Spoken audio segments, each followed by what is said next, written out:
everyone and welcome to my YouTube channel. In this video we will study science of class 10th. In the science we will continue our chapter number 8, how do organisms reproduce. In this chapter we studied so many topics, and in the last video we studied about different parts of a flower and a pollination process. Last video हमारा था, उसके अंदर हमने पढ़ लिया था कि flowers के कौन कौन से पार्ट्स होते हैं, और उसके बाद हमने जाना था कि पॉलिनेशन प्रोसेस क्या होता है।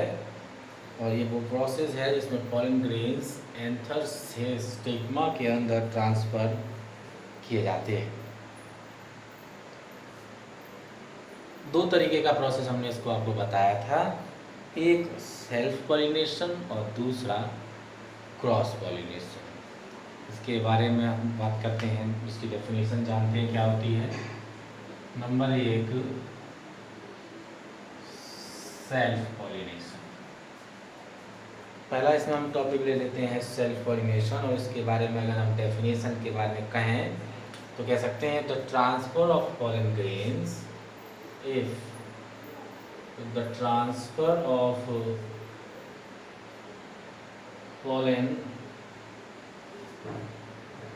pollen grains from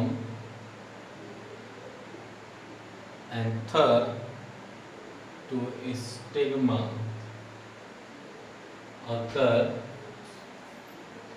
occurs in the same flower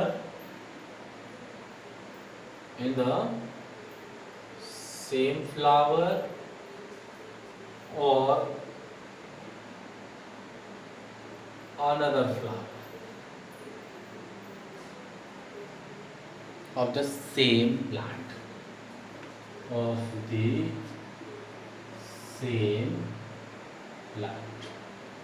is known as self pollination. वो प्रोसेस है जिसमें पोलन ग्रेन्स का जो ट्रांसफ़र है वो एंथर से स्टिग्मा के अंदर किया जाता है, और ये जो किया जाता है वो एक ही प्लांट के एक ही पौधे के अंदर हो सकता है, और एक ही प्लांट के दो अलग अलग फूलों के अंदर भी किया सकता है। मैंने कहा कि एक ही प्लांट के एक ही फूल के अंदर ये प्रोसेस हो सकता है, और एक ही प्लांट के दो अलग अलग फ्लावर्स के बीच में भी इस तरीके का प्रोसेस हमें देखने को मिलता है। तो जब इस तरीके का प्रोसेस होता है तो उस प्रोसेस को सेल्फ पॉलिनेशन के नाम से जाना जाता है। और दूसरा जो होता है वो है cross pollination.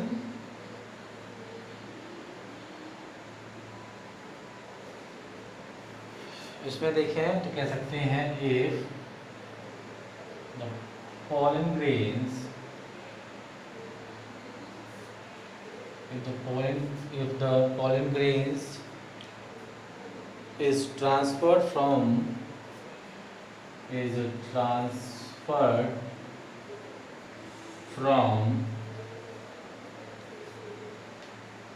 one flower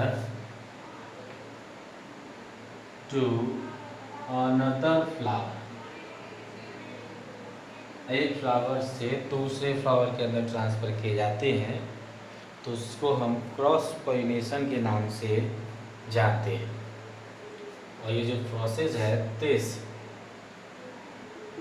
transfer is take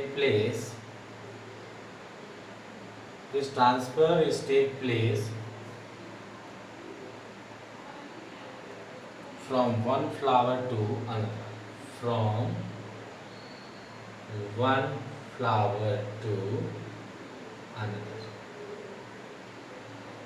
ये जो प्रोसेस है वो एक से दूसरे के अंदर होता है, and done by the agents and achieved by the agents like insects like insects, wind, water और एनिमल्स एटसेट्रा के द्वारा ये प्रोसेस जो है वो किया जाता है। ये हैं जो कि पोलन ग्रेन्स को एक फ्लावर से दूसरे फ्लावर के अंदर पहुंचाने का काम करते हैं। और यहाँ पर जो प्रोसेस है इसमें वो सेम फ्लावर के अंदर हो सकता है, लेकिन यहाँ पर जो प्रोसेस है वो एक से दूसरे के अंदर होता है। इसको क्रॉस पोलिनेशन के नाम से जाना जाता है।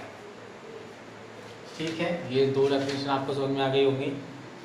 इसके बाद जो अगला प्रोसेस आता है that is a fertilization process. देखते हैं फर्टिलाइजेशन प्रोसेस क्या है।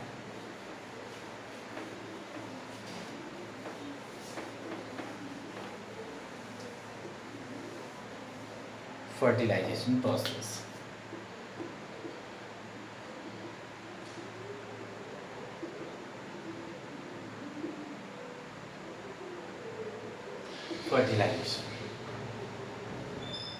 ठीक है।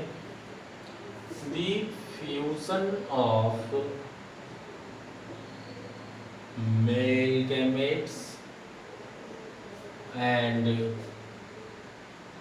female gametes is called fertilization।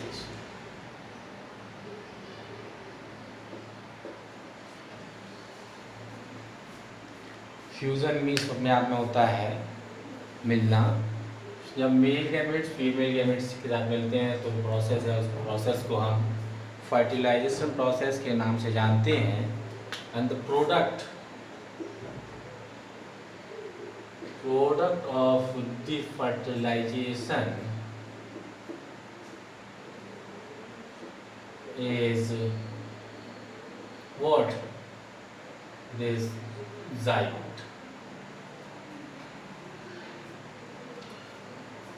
जो प्रोडक्ट हमें यहाँ से मिलता है फर्टिलाइजेशन प्रोसेस के बाद that is known as the zygote. और ये ज़ाइगोट कई सारे प्रोसेस से गुजरता है। It undergoes so many processes, कई सारे प्रोसेस से गुजरता है एंड डेवलप इनटू एम्ब्रायो, और एक एम्ब्रायो के फॉर्म में बन जाता है। And then this embryo